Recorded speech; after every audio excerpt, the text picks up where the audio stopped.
Les vraies voix Sud Radio, le grand débat du jour.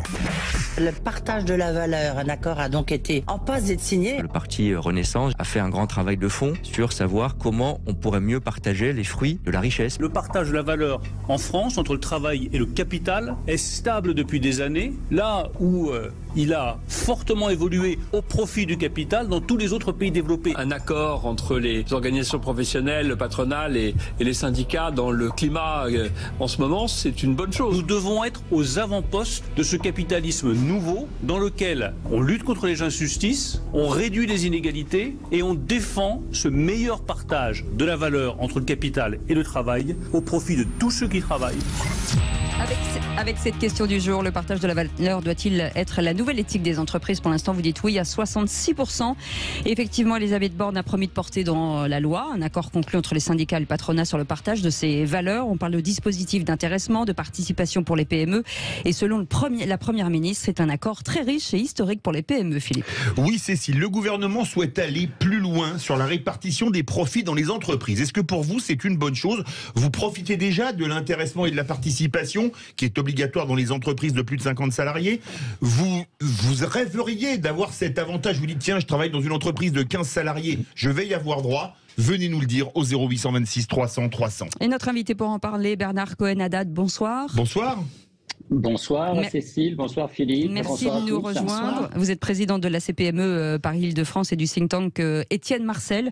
D'abord Philippe Bilger, un accord historique selon Elisabeth Borne. Oui, alors, si on n'avait pas su ça d'Elisabeth Borne, j'aurais dit mon ignorance dans ce domaine rejoint l'adhésion à la banalité. J'aurais toujours pensé que, évidemment, il fallait approuver un partage plus favorable au travail qu'au capital. Ce qui me paraît très original aujourd'hui, c'est que il sera inscrit dans la loi.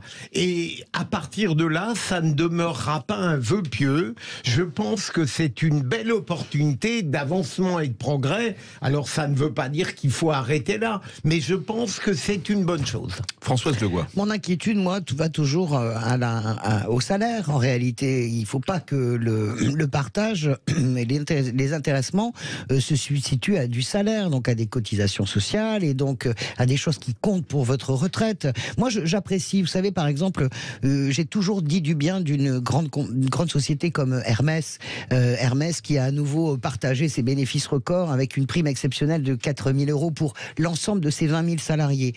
Plus la participation, ils vont avoir à peu près 10 à 12 000 €, les salariés d'Hermès. Pourquoi je dis ça? Parce que Hermès, en plus, ça fait partie des rares entreprises qui ont refusé les aides de l'État au nom de la solidarité nationale lors du Covid. Il y en a beaucoup, les entreprises. Il n'y en a pas beaucoup. Qui ont refusé les aides de l'État? Non, il n'y en a pas beaucoup. En France, de la taille d'Hermès, pas du tout, pas beaucoup. Et, je crois que des marques comme Clarins, comme Shiseido, tout ça ont refusé. Mais allons-y. Non, mais en tout cas, Hermès, c'est immense. Hermès, c'était très symbolique. De haute volée. De très grand niveau, la famille Dumas. Et donc, tout ça pour dire que j'ai toujours l'inquiétude, je n'ai aucune confiance dans ces effets d'annonce, encore moins dans ce gouvernement, étant donné les faits tels qu'ils s'inscrivent régulièrement depuis 5 ans. Donc, je serai pour la participation, bien sûr, ça tombe sous le sens, mais plutôt pour l'augmentation des salaires. Je ne voudrais pas qu'il y ait substitution, et malheureusement, je pense qu'il va y avoir substitution. Sophie Gauguin. Ce qui est intéressant, c'est que les entreprises prennent leurs responsabilités sur ces questions-là. Le gouvernement veut l'inscrire dans la loi, mais le point de départ, c'est les négociations, et ça, c'est un point fort. C'est-à-dire que le dialogue social est bien vivant, et Elisabeth Borne est inspirée à ce moment-là de vouloir dire qu'elle va respecter un accord. C'est quand même la moindre des choses. Dans un moment compliqué pour le dialogue social, après un débat des retraites qui s'est terminé en chaos. Ça, c'est la première fois que le Front syndical est uni. Hein. Et du coup, la responsabilité des entreprises, c'est eux qui en font une éthique. Et ça, c'est un point très fort, je crois, à porter à leur crédit. Ce qu'il ne faut pas ensuite, c'est que la loi, et c'est toujours le travers de la France, dévie de sa route cet objectif de façon très pragmatique. Parce qu'encore une fois, on est sur du moyen et du long terme, donc c'est très bien. Le fait de pouvoir tracer dans sa vie professionnelle un objectif, de bénéficier des résultats résultats de son entreprise, mais on sait que c'est à des moments déterminés par la loi. Il faudra peut-être plus de souplesse dans la faculté de libérer cette épargne salariale. Je crois que là, il y a un gros travail qui est enclenché. Et il ne faudra pas que la loi détourne de son objectif premier, l'accord salarial. Et puis après, c'est aux branches aussi, en fonction des secteurs, de prendre la main. Et c'est la volonté, je crois, qui ressort de tout ça. Il y a quand même un sujet, c'est qu'on voit bien que c'est un élément, de toute façon, d'attractivité des entreprises aujourd'hui qui n'arrivent pas à recruter. Et que la nécessité rend intelligent. Et que du coup, elles accélèrent aussi leur mutation sur cette question d'éthique et de responsabilité sociale des entreprises. Bernard Cohen-Haddad, pour que tout le monde soit au même niveau de compréhension, d'abord, à quoi correspond, pour ceux qui nous écoutent, ce partage de valeurs et quelles sont les différentes modalités? Alors, ce qui est nouveau, ça a été bien dit, c'est que d'abord, c'est un accord des partenaires sociaux. Il faut rendre hommage à cet accord des partenaires sociaux dans une période difficile. Donc, ce n'est pas quelque chose qui est imposé par la loi. Et puis, c'est un accord qui va toucher aussi les entreprises de 50 salariés et en dessous. Donc ça, c'est nouveau, ce qui n'était pas le cas auparavant. Ça concernait que les grandes entreprises. L'intéressement, la participation, l'épargne salariale, c'était dans nos petites entreprises, mais c'était une phase infime. On était à 5-10% de ces dispositifs dans nos TPE-PME. Donc ce dispositif, s'il n'est pas, comme ça a été bien dit, détricoté par la loi, parce que c'est bien ça le problème demain, va dans le bon sens, il concernera un certain nombre de personnes. Mais effectivement, ça ne doit pas se substituer à l'augmentation des salaires quand c'est possible. Mais ça a un dispositif supplémentaire parce que ça implique aussi, dans le projet entrepreneurial, dans la dimension éthique, dans la dimension responsable et dans la dimension durable, les collaborateurs de nos entreprises dont on a du mal aujourd'hui à recruter. Et c'est un élément déterminant, c'est un marqueur nouveau de la qualité de vie et de la qualité des salaires dans l'entreprise. Je pense à des grandes entreprises, et Cécile, vous avez raison, j'avais oublié de citer L'Oréal. C'est vrai, L'Oréal a refusé les aides de l'État. Absolument. Je voulais juste revenir, si on prend par exemple, ce que vous dites est très intéressant sur la difficulté de l'attractivité. Je prends un très grand groupe, Grant Thornton par exemple, ou Deloitte, des immenses groupes mondiaux de comptabilité qui ont un mal fou aujourd'hui à recruter. On manque de comptables, on manque d'experts comptables. Eh bien ça veut dire aussi que ça peut faire partie de l'attractivité, c'est ce que vous dites, pour trouver les salariés, même y compris à un niveau de cadre moyen ou d'ouvrier spécialisé. C'est ça que vous pensez ? Oui, moi je pense que c'est un élément qui peut demain dire vous participez à une entreprise qui fait des résultats, parce que bien entendu quand il n'y a pas de résultats, il est difficile de les partager, surtout des résultats positifs, on ne partage pas des résultats négatifs, donc le but c'est effectivement de faire en sorte que l'on partage des résultats positifs et d'avoir cette marque employeur en disant ce projet commun on l'a ensemble, y compris dans le partage de la valeur, qui peut se manifester par un encouragement des collaborateurs à participer aux bénéfices de l'entreprise, avec des dispositifs, parce que ça c'est important, qu'ils ne soient pas bloqués, parce qu'on avait des dispositifs qui bloquaient à 5 ans, qui bloquaient à 6 ans, qui ne permettaient pas de prendre les revenus à un certain moment de la vie, quand on en avait besoin pour acheter un véhicule, pour faire des gros travaux. On espère que ça, ce sera mis aussi dans la loi, cette souplesse mais de l'utilisation des dispositifs. Bernard Cohen-Haddad, juste avant de redonner la parole à Philippe Bilger, pourquoi imposer et pourquoi pas incitatif ? Mais là, pour l'instant, on n'est pas dans l'imposition, Cécile. On est dans une volonté, mais on est dans une volonté des partenaires sociaux. Moi, je trouve que c'est ça qu'il faut dire. Et ce sont les partenaires sociaux qui permettent de mettre dans la loi afin d'assurer une égalité pour tous, qu'il y ait un socle commun minimum. C'est ça la solidarité aussi. Moi, je trouve que peut-être on ne mesure pas assez cet accord et cette entente du patronat et du syndicat. C'est assez rare pour le souligner et c'est important que la loi vienne l'égaliser, égaliser aussi, afin que chacun ait droit à un minimum, parce que malheureusement, il faut le reconnaître, toutes les entreprises ne pouvaient pas le faire dans les TPE-PME parce que ces dispositifs étaient complexes, difficiles à appliquer et parfois peu utilisés parce que les collaborateurs, ça a été dit par Françoise Degois tout à l'heure, préféraient des salaires à de l'avantage sur la longue durée. Parce que quand c'est bloqué 5 ans, il y a un certain nombre de nos collaborateurs qui disent ça ne m'intéresse pas. Oui, Bernard, si cet accord répondait aux promesses qu'on met en lui, est-ce que vous ne croyez pas que ce serait de nature à changer un peu la tonalité sociale de notre pays, où on est encore peu ou prou, me semble-t-il, dans une lutte des classes plutôt que dans une collaboration de classes. Non pas que la lutte des classes, notion marxiste, n'ait pas de sens, mais je préférerais un climat à l'allemande qu'une guerre à la française dans ce domaine. Ça ne marchera Je pas. crois que vous avez raison, cher Philippe, vous avez raison. Il faut arrêter d'opposer le monde de l'entreprise et le monde du travail au plus global. Je crois que la crise de la Covid-19 a montré qu'il y avait des manifestations de solidarité, des passerelles. Ce qui n'est pas le cas partout. On a vu récemment dans un certain nombre de conflits où il y avait une incompréhension de part et d'autre. Mais justement, cette passerelle nouvelle que l'on met en place va permettre, me semble-t-il, de créer du lien commun, de créer aussi un échange sur la transparence de ce qui se passe dans les entreprises et puis une reconnaissance du travail qui est fourni. Il est normal que quand on gagne un peu d'argent dans les entreprises, on le partage avec ceux qui en font la richesse. Vous connaissez, cher Philippe, hein, le théorème d'Helmut Schmidt, hein, ce sont les revenus et les investissements qui font la richesse de demain et les investissements de demain qui font l'emploi. Donc ça, c'est extrêmement important pour nous. Est-ce que 0826 300 300, est-ce qu'il faut partager forcément, hein, Philippe, la valeur ajoutée. Est-ce que vous pensez qu'il faut le rendre vraiment obligatoire? Tiens, même pour les entreprises de moins de 15 salariés, puisqu'on a quelqu'un qui écrit, c'est Stéphanie Borne sur Twitter. Je suis pour, cependant, j'ai des salariés dans une boîte de moins de 15 salariés qui avaient mis en place un intéressement, mais c'était un moyen pour l'employeur de refuser des augmentations. Voilà. Et là, c'est un problème. Venez témoigner. Françoise Degois, je n'aurais jamais mérité d'augmentation. C'est vrai, j'en ai jamais eu d'ailleurs. Ça s'explique. Bien pas sûr. payé, de toute façon.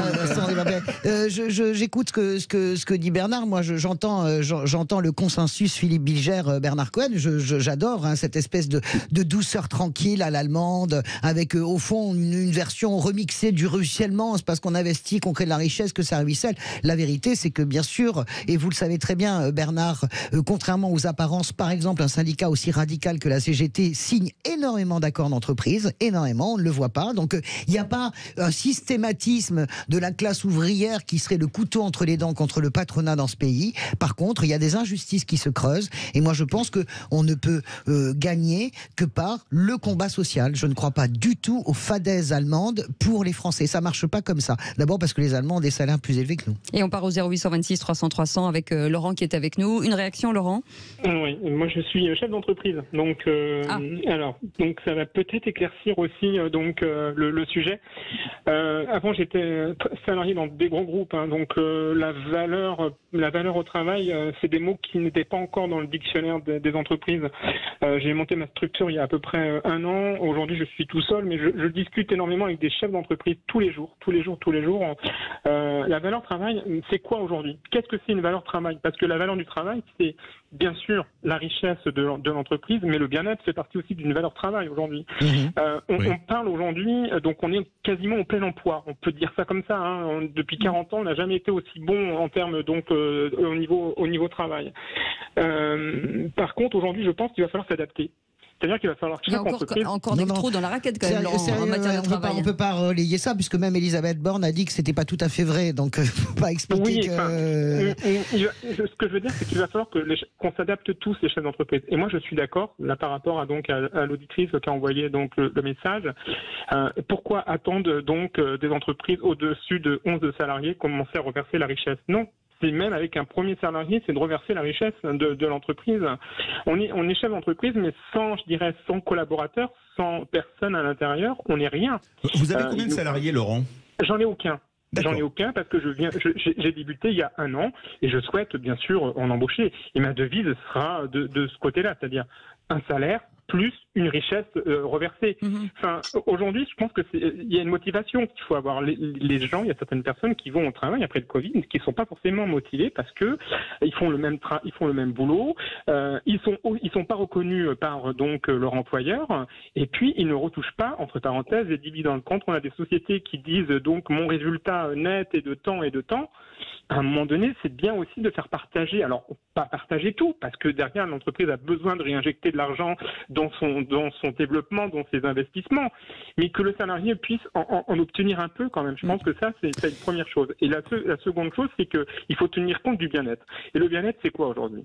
Si un salarié souhaite aujourd'hui travailler 3 jours et demi par semaine, il va falloir qu'on s'adapte à travailler 3 jours et demi par semaine. C'est-à-dire qu'on ramènera son quota d'heures. Donc, il y a aussi la loi qui doit changer, parce que les journées, c'est à peu près 8h30. prix, hein, donc grosso modo, il va falloir changer tout ça. Et je pense que c'est important aujourd'hui. Si par exemple on a des gens qui veulent travailler jusqu'au samedi soir, eh ben il faudra s'ils veulent travailler que du mercredi au samedi, il faudra qu'on s'adapte par rapport à ça. Ah oui, donc c'est vraiment à la carte.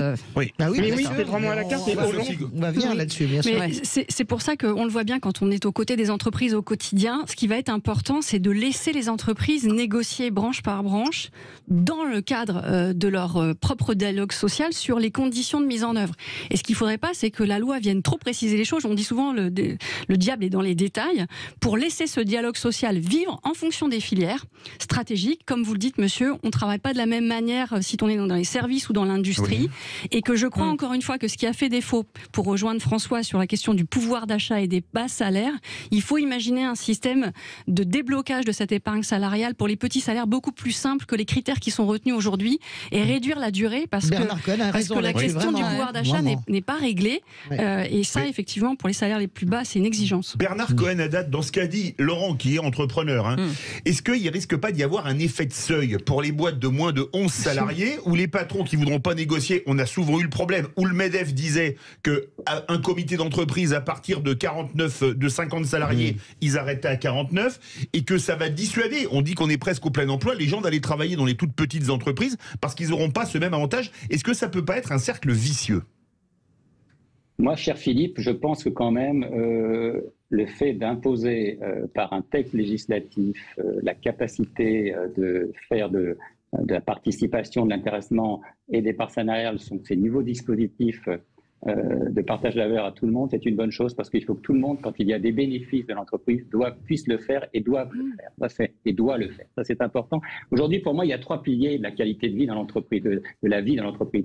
Ça a été dit, c'est le partage de la richesse, le partage de la valeur. On ne peut pas faire des bénéfices et ne pas les partager avec nos collaborateurs. Le deuxième, c'est améliorer, ça a été bien dit par Laurent, la qualité de vie dans l'entreprise. Aujourd'hui, c'est un des marqueurs de nos collaborateurs viennent chez nous parce qu'il y a une qualité de vie au travail. Et puis le 3e pilier, pour moi, c'est une économie plus responsable et plus durable. Et ça, on sera tous d'accord. Ça a été dit par chacun d'entre vous. Françoise Devois évoquait des grands groupes tout à l'heure. L'entreprise doit être dans une économie plus circulaire, plus responsable, plus économe en matière d'énergie et plus impliquée sur son territoire. Enfin, pour ne pas être trop long, ça a été bien dit, la loi ne doit pas être trop compliquée afin de permettre que ce dispositif soit souple, efficace et concret.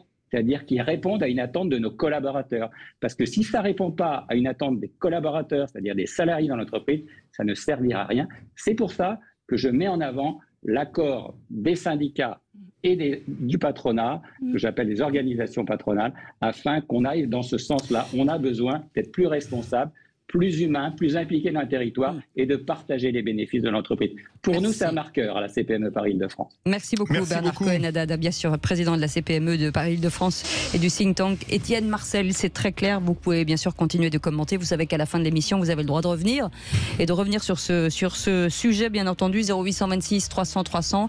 La jolie voix de Aude vous accueillera, bien entendu, dans un instant. Le quiz de l'actu. Est-ce que nos amis du Kikadi, ils sont prêts à intervenir? Sophie Gauguin, vous êtes prête? Je suis à fond. Je prends une crème pour me donner de la force. Je crois que je suis à fond. C'est vrai. Allez, à tout de suite. Bienvenue.